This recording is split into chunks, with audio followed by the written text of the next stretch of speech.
Morning, everybody. It's Trent Klarenbach with Klarenbach Research. Today is July the 25th, 2024, and we're seeing a sharp sell-off in the stock market right now, especially in the S&P 500. I think the Russell's still up, but the Nasdaq and the S&P are taking a bit of a beating here in the pullback. You can see here, price basically topped out at what we suspected it would be at this Fibonacci level. We wrote that in some posts, posted on Twitter, maybe even did a video about it. I haven't looked at it, but interesting how sometimes these things work out. Right now, the P500 is testing the green 50-day moving average, so we'll see if we get a response here. Often we do. We'll see what happens. So when you get a sell-off like this, we want to really see what's happening in the overall world economy. Is this a sign that the overall economy is slowing down, or is this what they call a healthy pullback? Now, let's just look at the Baltic Dry Index and look for some clues there. So this is a weekly chart of the Baltic Dry Index. I'm gonna make it a little larger here so you can see it, but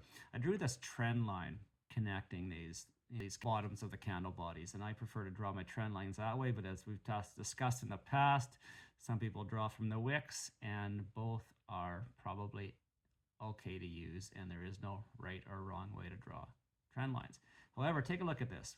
We broke this trend line dating back to July of last year. We broke it. We're still above the key moving averages. The purple is a 200 week, and the green is the 50 week, and we're still above there. But we broke this trend line, so you want to keep an eye on this, see what happens, see if this index gets down below the 50-week moving average or not. I'm going to flip this over to the daily chart and put the line chart on here just to another perspective on the daily chart. So right now, the Dry Baltic Index is trading below both the 50-day moving average and the purple 200-day moving average. Now, you know me, I don't get too excited about prices below the 200-day moving average. Nothing good is expected to happen below a 200-day moving average. So this could be a sign of things to come here. We'll see if this trend continues, but the daily trend is starting to trend down.